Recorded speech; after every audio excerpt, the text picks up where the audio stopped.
Well, hey folks, tennis is almost back, and you can't really find anyone more excited than myself because, we haven't been able to talk about, draws upcoming, big matches that are about to happen for a long time because of the pandemic, but that's all starting to change now with Cincinnati happening this coming weekend. The draw will be out soon. But what I want to talk about today is maybe the elephant in the room question about this upcoming US Open, and that is it actually going to count? And now that's obviously a yes, it's going to count because it's being played. I'm talking more about the historical ramifications of the big three specifically. So Djokovic is the only member of the big three playing here. And with a lot of these players just opting to not play, what is the validity of this tournament? So we're going to get down to that in this video. Thank you for being here. Let's get into it. That's so I don't have many bagels. Welcome to the slice. Welcome to the slice. Welcome to the slice.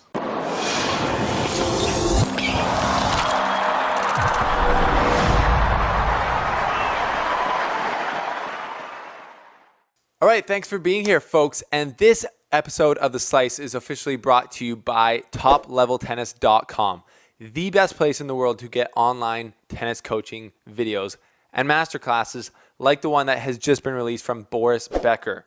The Grand Slam champion goes in depth, personalized to talk to you about the strategies he's used to win, but tips for how to hit different shots and strategies to how to win more matches. He talks about the best server in the game right now, a guy that he most recently, interacted with on Twitter. So it's very exciting stuff to be watching, and it'll seriously help for your game, and you can watch it at home, so you don't have to go out on court. So that's topleveltennis.com. They got Wolfgang Team, Dominika Sibilkova, just to mention a few people. So if you go on there, you can use the code SLICE to get 10% off gold access, and then you can watch those courses whenever you want. It's an unreal deal. It's a no-brainer, if you ask me.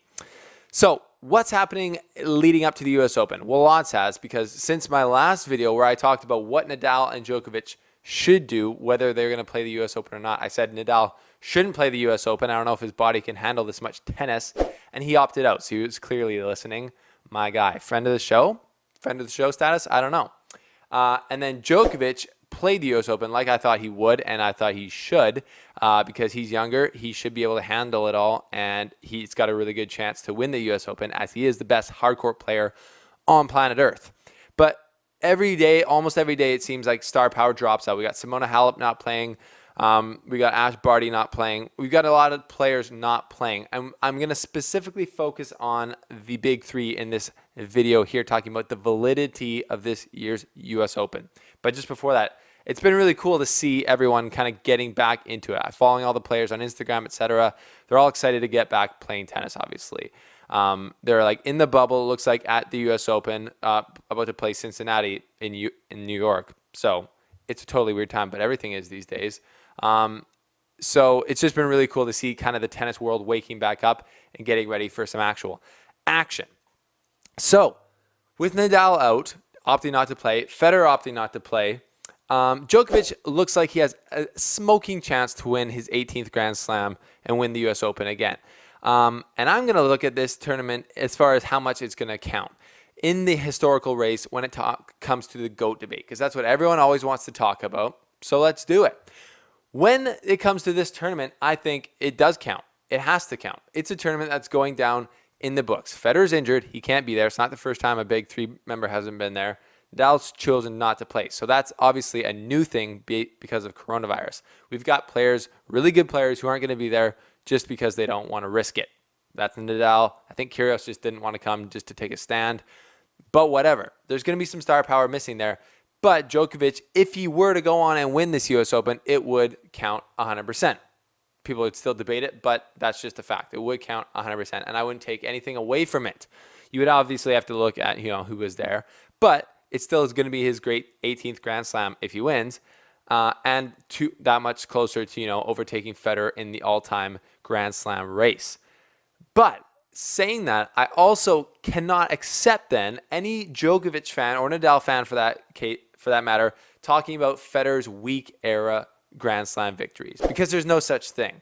If you win a Grand Slam, you've beaten all the best players in the world to do that, and barring that they all showed up. And in Federer's day, They all showed up and they were amazing then. If you didn't think that they were, you probably weren't watching tennis at that point. So there's no such thing as the weak era for Federer's slams, because if you say there is, then you also have to acknowledge that this tournament is completely weak era, with Federer and Nadal not being there and Djokovic having to basically beat next-gen players to win this Grand Slam, which is not going to be easy, and it's not a given at all.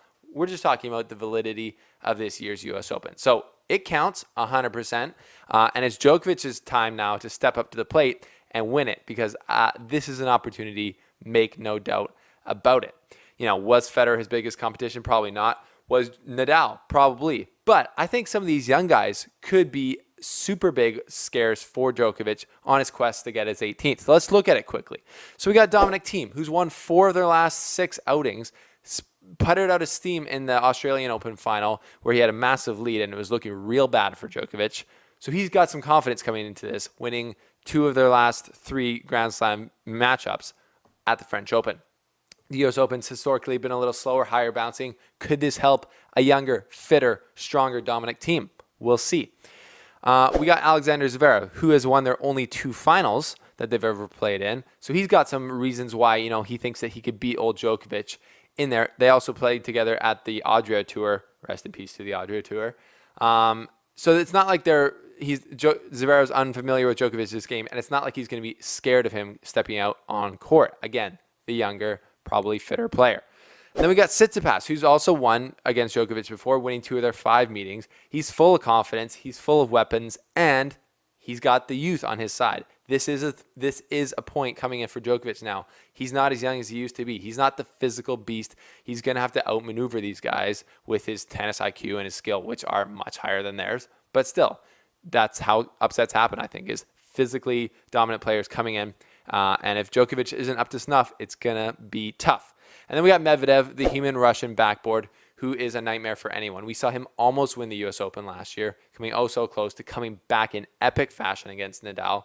Couldn't quite do it. So he's obviously looking for another chance to do it this year. And if Djokovic is in his way, he's going to happily step up to the plate and take a crack at it. So it's not like Djokovic has an obvious win under his belt. He's still got to beat all these guys. You don't know the draw. We're excited for it to come out. And trust me, we'll be down to break it down for you. And this tournament is totally legitimate. Even though it's happening Corona pandemic times, this is just how it is. This is, next year, people, if Djokovic wins, salty Federer fans, salty Nadal fans might be saying, well, that one didn't really count. Nobody was really there for him to play. That might happen the next 6 months, the next year. But 5 years down the road, no one's going to remember that. It's just going to be Djokovic got his 18th Grand Slam.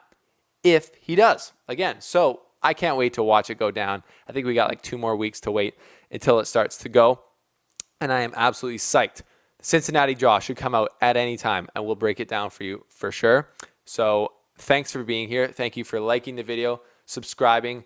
Check out Uomo, our new clothing sponsor, the best tennis gear I've ever worn. We've just posted a couple of videos wearing it on the channel. You can see them right here probably. So thanks for liking, subscribing, and check out Top Level Tennis for the best online tennis coaching on the web. Boris Becker's video is amazing, and it's like he's talking straight to you. So go check it out. Use Slice10 for 10% off, or just Slice for 10% off. We'll see you next time, guys.